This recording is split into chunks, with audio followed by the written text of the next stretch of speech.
भगवान तेरा शुक्रिया। जीवन मंत्र। एक भयानक गर्म रेतीला रण प्रदेश और उसमें दर्द से तड़पता एक पंछी। तेज गर्मी के कारण इस पंछी के पर जल चुके थे। ना वह उड़ पा रहा था, ना अपने लिए शिकार कर पा रहा था। दर्द में कुछ भी बड़बड़ा रहा था। वो चाह रहा था जल्द से जल्द इस अवस्था से मुक्ति मिल जाए। उसी दौरान आसमान में ऊंचाई पर उसने देखा कि गरुड़ कहीं पर तेजी से उड़कर जा रहा था। उसे पता था कि जरूर भगवान विष्णु का वाहन है और वह उसके सवालों का जवाब पाने में मदद कर सकता है। उसने उड़ते हुए गरुड़ को तेज आवाज़ लगाई और अपने पास बुलाया। चमत्कारी गरुड़ इतनी ऊंचाई पर होते हुए भी धरती की हर एक छोटी से छोटी आवाज़ को साफ साफ सुन सकता था। इस दर्द में कराह रहे पंछी की आवाज़ भी उसने सुन ली। गरुड़ इस पंछी के पास गया और पूछा कि उसने क्यों पुकारा। पंछी ने पहले से पूछा कि वह कहाँ जा रहा है। गरुड़ ने बताया कि वह स्वर्गलोक जा रहा है। किसी काम के लिए धरती पर आया था, वह पूरा करके वापस लौट रहा है। पंछी ने अपनी दर्दनाक परिस्थिति बयां करते हुए कहा, मैं गलती से दिशा भूल होने की वजह से इस गर्म रेतीले प्रदेश में आ पहुंचा और मेरी यह हालत हो चुकी है। अगर दया करके आप स्वर्गलोक से यह पता कर पाए कि मेरी हालत कैसे सुधरेगी तो बहुत मेहरबानी होगी। उस पंछी की विनती सुनकर गरुड़ वहाँ से स्वर्गलोक जाने के लिए निकल पड़ा। गरुड़ स्वर्गलोक जैसे ही पहुँचा तो स्वर्गलोक के दरवाजे पर उसने देवदूत को खड़ा पाया। देवदूतों को देखकर गरुड़ को उस पंछी के सवाल याद आए तो गरुड़ ने सोचा कि देवदूत भी इन सवालों का जवाब दे सकते हैं, इसलिए वह उनके पास गया।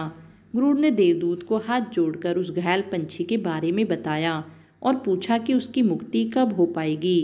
देवदूत ने गरुड़ से कहा, यह उसके पिछले जन्म के बुरे कर्मों की सजा है। वह बड़ा ही क्रूर व्यक्ति था और उसने कई पाप किए थे और उन्हीं पापों की सजा वह इस जन्म में पा रहा है और यह सजा तकरीबन 7 साल लंबी है।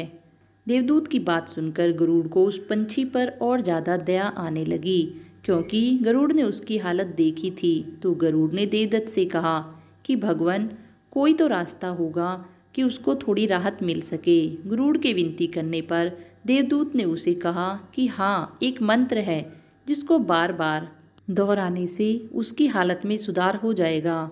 वह मंत्र है, भगवान तेरा शुक्र है। यह वह अद्भुत मंत्र है जिससे बड़ी से बड़ी सजा, बड़े से बड़ा दर्द कम हो जाता है या कभी कभी ख़त्म भी।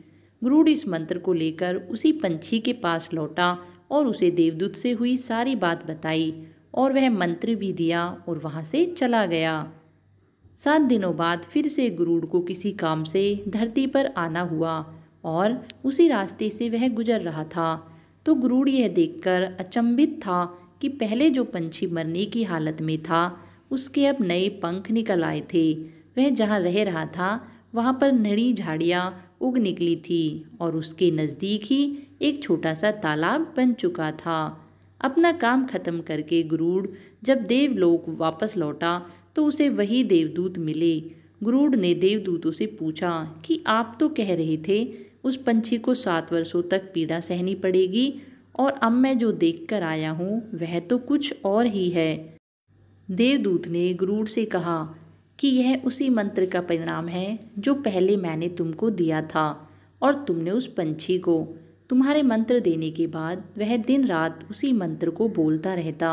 जब उसे तकलीफ होती तब भी वह मंत्र बोलता, जब उड़ने की कोशिश करता और गिर जाता तब भी वही मंत्र बोलता, जब उसे भूख लगती तब भी वह यही मंत्र बोलता। और तुम तो जानते हो भगवान कितने दयालु हैं। वह अपने किसी भी भक्त को तकलीफ में नहीं देख सकते।